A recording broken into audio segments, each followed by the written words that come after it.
প্রিয় শিক্ষার্থীরা, আজকে আমাদের প্রস্তুতির তৃতীয় দিন চলছে। এই তৃতীয় দিনে আমরা সারাদিনে কি কি পড়বো এবং কোথা থেকে পড়বো এই জিনিসগুলো একটু দেখার চেষ্টা করবো, ঠিক আছে? তো দেখো, আমাদের আজকের দিনে আমাদের ইংরেজির যাত্রাটা শুরু হতে যাচ্ছে, ঠিক আছে? তো ইংরেজির জন্য আমরা কোথায় যাব? এই যে এইখানে আসবো। দেখো, ইংরেজি প্রশ্ন ব্যাংক, ঢাকা বিশ্ববিদ্যালয়, মেডিকেল এবং বিসিএস, এই তিনটার যত প্রশ্ন আছে সব আমি এখানে সুন্দর করে অ্যাড করে দিছি, ঠিক আছে? তো এখানে আমাদের আজকের টপিক হচ্ছে নাম্বার, জেন্ডার। আজকের দিনে আমাদের নাম্বার, জেন্ডার, আর্টিকেল, ডিটারমিনার, এই চারটা টপিক আমাদের হচ্ছে আজকে পড়তে হবে, ঠিক আছে? সারাদিনে আমরা এই চারটা টপিক পড়বো। কোথা থেকে পড়বো? প্রথম কাজ হবে আমাদের এই যে এই বইটা তোমরা হচ্ছে বের করবা। বের করার পর এখানে তুমি যদি যাও, এখানে দেখবা যে 5 নাম্বার টপিক, এই 48 পৃষ্ঠা, এখানে নাম্বার আছে, জেন্ডার আছে। এই নাম্বার জেন্ডারটা পড়ে ফেলবা, ঠিক আছে? আর এরপরে আর্টিকেল আছে হচ্ছে তোমার কোথায়, আমরা যদি একটু দেখি এখানে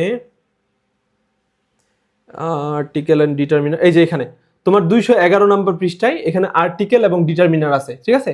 তাহলে এই বইটা থেকে তোমরা পুরোটা একবার করে রিডিং দিবা, ঠিক আছে? ভিতরে যা যা লেখা আছে এটা তোমরা একবার রিডিং দিবা, ঠিক আছে? বইটা বাংলা ইংলিশ মিলাই আছে, খুবই সুন্দর একটা বই, তোমরা এখান থেকে রিডিং দিবা। এখানে যতটুকু আছে তোমার এতটুকু পড়লেই হবে। এইটা ছাড়া অন্য কোনো গ্রামার বইয়ে তোমার যদি এগুলো আগে থেকে পড়া থাকে তোমরা সেটাও ফলো করতে পারো, বাট আমি সাজেস্ট করবো এই বইটাকে ফলো করবা, ঠিক আছে? গ্রামারের বেসিকের জন্য এটা খুব ভালো বই। তো প্রথমে ওইখানে রিডিংগুলো পড়বা। পড়ার পরে তোমার কাজ হবে ঢাকা বিশ্ববিদ্যালয়ের যত ইউনিট আছে, এই unit B, C, D, F, সব ইউনিটের বিগত বছরের নাম্বার, জেন্ডার, আর্টিকেল, এইটার যে প্রশ্নগুলো আছে এই প্রশ্নগুলো আমি এখানে দুইটা এক্সামে সেট করে দিছি। তোমার কাজ হবে এই দুইটা এক্সাম দিয়ে দেওয়া, দিয়ে যে প্রশ্নগুলো তোমার ভুল করবা ওগুলোর ব্যাখ্যাগুলো দেখে নেওয়া, ঠিক আছে? প্রথমে আসবে ঢাকা বিশ্ববিদ্যালয়, এটা কমপ্লিট করবা। এটা কমপ্লিট করার পরে তুমি চলে যাবে কোথায়? এখানে মেডিকেলের এই জায়গাটাতে, মেডিকেল এবং ডেন্টালের এই দুইটা কোর্স মানে তুমি হচ্ছে এক্সাম দিবা। তারপরে এখানে চলে আসবা কোথায়? এখানে হচ্ছে তোমার বিসিএস এর এই number, gender, article and determiner, এই চারটা টপিক তুমি হচ্ছে ভালো করে এক্সাম দিয়ে ফেলবা, ঠিক আছে? দিয়ে যেগুলো ভুল হবে ওগুলোর ব্যাখ্যাগুলো পড়বা। কোনো প্রশ্ন যদি অচেনা লাগে ওইটা কপি করে চ্যাটজিপিটিতে দিয়ে দিবা, দিলে সে তোমাকে বিস্তারিত সুন্দর করে বুঝাই দিবে, ঠিক আছে? আর কোনো ক্লাস দেখার দরকার নাই, তুমি জাস্ট এই বইটা ফলো করে রিডিং দিলেই হয়ে যাবে, ঠিক আছে? আচ্ছা, তাহলে আমাদের এগুলা গেল হচ্ছে ইংরেজির প্রিপারেশন। এরপরে আমরা দেখবো হচ্ছে আমাদের সাধারণ জ্ঞানের প্রিপারেশন কি আছে আজকে। সাধারণ জ্ঞানের জন্য আমরা যদি আসি, এখানে সাধারণ জ্ঞান, ঢাবি, বিসিএস, মেডিকেল, এই জায়গাটাতে আসবো।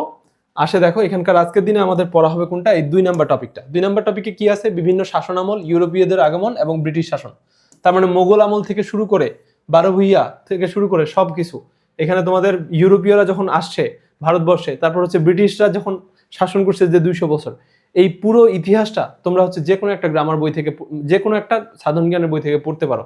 সবাই জুবাইর জিকে অথবা MP3 ফলো করে, এই দুটার যে কোনো একটা তুমিও ফলো করলে হবে, একবার করে রিডিং দিবা। তবে ওইটা তোমার মেইন প্রিপারেশন না, তোমার মেইন কাজ হচ্ছে কি করা জানো? মেইন কাজ হচ্ছে ঢাকা বিশ্ববিদ্যালয়ের এই যে 3টা ইউনিট আছে, খ ইউনিট, ঘ ইউনিট, চ ইউনিট, এইটার বিগত বছরের প্রশ্নগুলো ব্যাখ্যা সহ পড়তে হবে। বিসিএস এর বিগত বছরের প্রশ্নগুলো ব্যাখ্যা সহ পড়তে হবে। মেডিকেলের বিগত বছরের প্রশ্নগুলো তোমার ব্যাখ্যা সহ পড়তে হবে, ঠিক আছে? মেডিকেলের প্রশ্ন কম, ওগুলো পরে পড়লেও হবে। তুমি এখন জাস্ট বাংলাদেশ, তোমার হচ্ছে ঢাকা বিশ্ববিদ্যালয় এবং বিসিএস এর যে প্রশ্নগুলো, প্রতিটা প্রশ্ন ব্যাখ্যা সহ পড়বা। আমার এখানে আমি দুইটা একদম সুন্দর করে সাজিয়ে দিছি, যত প্রশ্ন আসছে তুমি যদি কোনো প্রশ্নের ব্যাখ্যা এখানে না পাও জাস্ট কপি করবা, কপি করে চ্যাটজিপিটিতে দিয়ে দিবা, সে সুন্দর করে তোমাকে ব্যাখ্যাটা বলে দিবে, ঠিক আছে? তাহলে তোমার সারাদিনের কাজ হচ্ছে এইটুকু। আর ম্যাথ হচ্ছে তোমার গত দিনের যে ম্যাথগুলো আমি দেখাইছি, ডে 2 এর ম্যাথগুলা, ওই টপিকগুলোই তুমি আজকে শেষ করার চেষ্টা করবা, কোনো কিছু যদি বাকি থাকে। আর যদি বাকি না থাকে তাহলে ওগুলো তুমি রিভাইজ করার চেষ্টা করবা।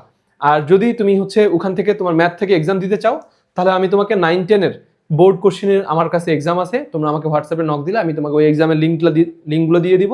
তোমরা ওইখানে চাইলে ওই বিগত বছরের বোর্ডের কোশ্চেনগুলোতে 9-10 এর এক্সাম দিতে পারো, ঠিক আছে? তোমাদের প্রস্তুতিটা কেমন হয়েছে এটা জানার জন্য বিগত বছরের MCQ গুলো পরীক্ষা দিয়ে দিবে একটা আর কি।